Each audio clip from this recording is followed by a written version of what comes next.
그런데 여기 신기한 게 있습니다. 트형이 당선되자마자 태양광 ETF TAN의 주가는 반등하는 모습을 보이고 있습니다. 구독자 여러분 안녕하세요. 블랙입니다. 오늘은 미국 빅테크 기업들은 진짜 해체될까? 해체되면 미국 주식은 망할까? 라는 제목으로 영상을 시작해 보겠습니다. 본격적으로 영상을 시작하기 앞서 제가 한 말씀 드리겠습니다. 지난번에 달러가 약세를 보일 때 강세를 보이는 것들이란 제목으로 영상을 하나 올려드렸었는데 이런 댓글이 주로 달리더라고요. 힐러리 깜빵 간다. 트럼프 가자. 트럼프 압승입니다. 편파 언론에 물든 사람들의 현상이 나오네요. 영상의 제목만 딱 보면은 이런 댓글을 달 수도 있습니다. 하지만 영상을 자세히 보시기 바랍니다. 저의 영상은 절대로 특정 후보의 지지 발언이 아닙니다. 실제로 저는 어떤 후보도 지지하지 않고요. 그저 수익 관점에서 바라볼 뿐입니다. 여러분도 수익만 생각하세요. 제 채널은 재테크 채널입니다. 이번 영상 보시기 전에 저의 지난 영상을 보지 않으신 분들은 위쪽에 링크를 달아드릴 테니 꼭 보고 와주시기 바랍니다. 지난 영상에서는 달러가 약세를 보일 때 최근에 어떤 자산들이 강세를 보이는지 이것들을 주로 말씀드렸다면 이번에는 미국 주식 하나만 가지고 설명드리겠습니다. 다들 트럼프가 되냐 바이든이 되냐 그리고 대선 결과에 따라서 어떤 주식이 강세를 보일까 이것에 대한 관심이 매우 많습니다. 그리고 저도 관심이 많고요. 하지만 대선 결과와 무관하게 미국 주식이 어떻게 흘러갈지 이것을 먼저 체크할 필요가 있다고 봅니다. 시계를 2008년으로 돌려보겠습니다. 미국은 2008년부터 2015년까지 제로금리를 채택했고 2008년부터 2014년까지 양적 완화를 시행했습니다. 시중에 돈을 계속해서 뿌렸다는 것입니다. 여기 나와 있는 파란색 차트는 연준의 대차 대조표입니다. 연준에서 시중에 돈을 얼마나 뿌렸는지 이것을 잘 나타내고 있죠. 이때 당시 수년 동안 쉬지 않고 돈을 꾸준히 뿌렸었네요. 그리고 제로금리, 양적 완화 이 두 개의 무기를 기반으로 미국은 세계의 어느 나라보다 위기를 극복하고 가장 큰 성장을 이뤘습니다. 그래서 검은색 다우지수 보세요. 2008년도에 잠깐 주춤거리다가 그 이후 V자로 쭉 상승했던 것을 볼 수 있습니다. 지난 10년간 미국은 제로금리, 양적 완화, 독보적인 성장 이 세 가지를 기반으로 주가의 꾸준한 상승을 보여줬습니다. 그런데 최근에는 제로금리, 양적 완화 이 두 개는 채택하고 있지만 독보적인 성장 측면에서 약간은 퀘스천을 보이고 있습니다. 지금 미국 경제 자체가 많이 흔들리고 있는 것은 사실입니다. 그래서 당분간은 미국 주식은 지난 10년처럼 이렇게 V자 반등을 하기에는 무리가 있지 않나 이런 생각이 듭니다. 그렇다면 미국 경제가 최악이었던 그때 시기로 돌려보겠습니다. 너무 오래전으로 돌리면 의미가 없기 때문에 그나마 최근으로 돌려볼게요. 2001년 IT 버블이 터진 직후 미국은 기준금리를 6%대에서 1%대로 꾸준히 내렸습니다. 그리고 이와 함께 달러 인덱스도 120에서 72까지 뚝 떨어졌습니다. 이것은 5년 동안 천천히 발생된 일입니다. 그리고 이때 신흥국 시장이 강했습니다. 달러가 약세를 보이자 이 자금들이 신흥국으로 몰려가면서 미국은 잠시 주춤거리고 신흥국의 성장이 조금씩 나왔던 것입니다. 하지만 이때 초록색 미국 다우 지수를 보세요. 미국 경제가 흔들거린다, 달러가 흔들거린다 이런 움직임에도 불구하고 미국의 다우 지수는 꾸준히 상승하는 모습을 보여주고 있습니다. 이게 바로 기축통화의 위험입니다. 이때 당시 양적 완화라는 특단의 조치는 취하지 않았습니다만 저금리를 기반으로 미국의 주식은 꾸준히 상승했던 것입니다. 그래서 저는 최악의 경우에는 이러한 주가 상승을 보이지 않을까 이런 생각이 듭니다. 그리고 2021년도에 미국 경제가 어느 정도 성장하는지 그거에 따라서 미국 주식은 좀 더 상승할 수 있고 조금 덜 상승할 수 있을 거라 봅니다. 저의 생각을 결론적으로 말씀드리면 앞으로 제로금리, 양적 완화, 독보적인 경제성장 이 세 가지가 중요한데 독보적인 경제성장은 제가 알 수 없습니다. 여러분도 알 수 없는 것이고요. 그래서 우리는 제로금리와 양적 완화 이 두 가지가 계속 이루어지는지 이것을 꾸준히 체크할 필요가 있습니다. 최근에 파월 연준 의장은 2023년까지는 제로금리를 채택하겠다 이런 식의 발언을 했고 우리는 언제든지 추가적인 양적 완화를 하겠다 이런 발언을 꾸준히 하고 있습니다. 물론 지금도 연준은 한 달에 1200억 달러의 돈을 시중에 뿌리고 있습니다.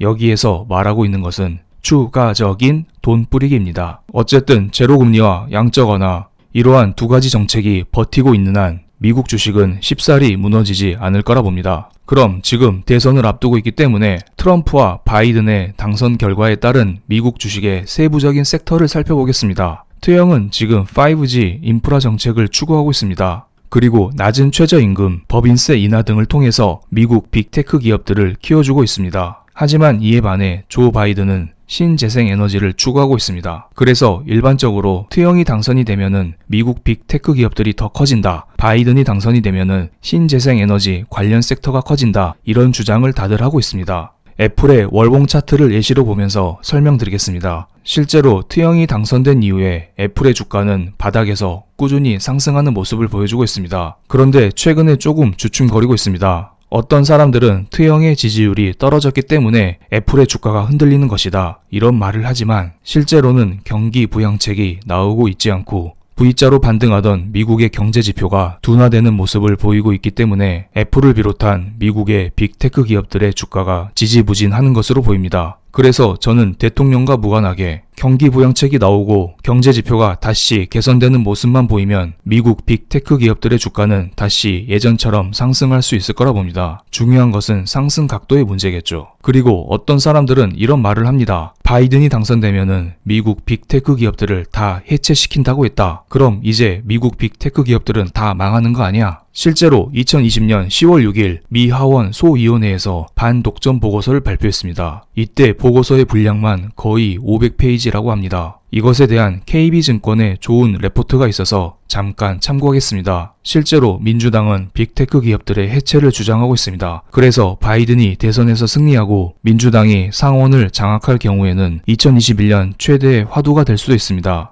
실제로 이번에 발표된 반독점 보고서에서는 애플, 아마존, 구글, 페이스북 이런 회사들이 언급됐습니다. 구독자 여러분들, 빅테크 기업들 해체에 대해서 감이 잘 안 오시면 이런 거라 생각하시면 됩니다. 지금 구글에서 유튜브를 운영하고 있습니다. 그런데 유튜브가 법을 위반하고 반독점 체제를 구축하고 있기 때문에 이것을 구글 산하에 두지 않고 따로 법인으로 내세워서 독립시켜야 된다. 이런 주장을 하고 있는 것입니다. 실제로 반독점법 위반으로 과거에 기업 분할된 사례가 몇 개 있습니다. 대표적으로 여러분이 잘 아시는 AT&T에 대해서 살펴보겠습니다. 실제로 이 회사는 10년 넘게 분할에 대해서 다투다가 1984년 1월 달에 분할이 됐습니다. 하지만 분할된 이후에 분할될 회사들이 지역별로 나눠서 미국을 장악했다고 합니다. 그리고 AT&T의 주가를 살펴보겠습니다. 분할 이슈가 나오자 이 회사의 주가는 지지부진하긴 했습니다. 하지만 추세를 무너뜨린 것은 절대 아닙니다. 그리고 분할 직후에 기준 가격 변화로 인해서 주가는 뚝 떨어지긴 했습니다만 그 이후 주가 추이를 보면은 역시 추세를 무너뜨린 것은 절대 아닙니다.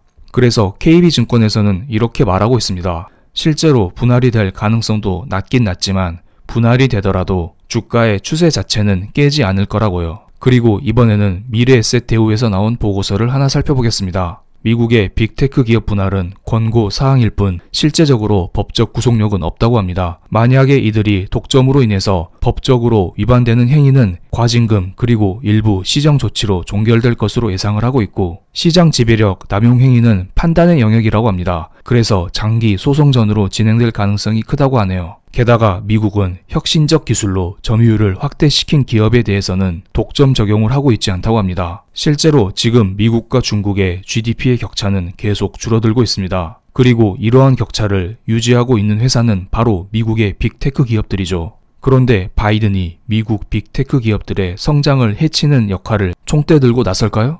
회사의 펀더멘탈을 무너뜨리는 행위는 하지 않을 거라 봅니다. 그럼 이번에 바이든이 당선이 되면은 신재생에너지 관련주가 더 오를까? 이런 제목으로 영상을 이어가겠습니다. TAN이라고 태양광 관련 ETF가 있습니다. 여기 빨간 박스 친 부분이 민주당의 오바마 정권 때입니다. 오바마 정권 말기가 되자 태양광 ETF 관련 주가는 계속 하락하는 모습을 보여주고 있습니다. 그런데 여기 신기한 게 있습니다. 트럼프이 당선되자마자 태양광 ETF TAN의 주가는 반등하는 모습을 보이고 있습니다. 이거 어떻게 된 일일까요? 트럼프이 태양광을 본격적으로 밀어주기 시작했을까요? 그게 아닙니다. 이때 당시에는 태양광을 비롯한 모든 섹터의 주가가 오르는 시기였습니다. 이때 미국 빅테크 기업들은 더 큰 상승을 보여줬고요. 그래서 제가 말씀드리고 싶은 것은 어떤 대통령이 당선되느냐 이런 것은 중요한 게 아니라고 봅니다. 그리고 최근에 보세요. 바이든의 지지율이 올라가자 신재생 에너지에 대한 기대감으로 인해서 태양광 ETF TA에는 몇 달 사이에 2배 이상 급등하는 모습을 보여주고 있습니다. 그래서 여기에서 바이든이 되면 주가가 더 오를까요? 그것은 미지의 영역입니다. 세력들 맘이죠. 만약에 바이든이 당선이 되면은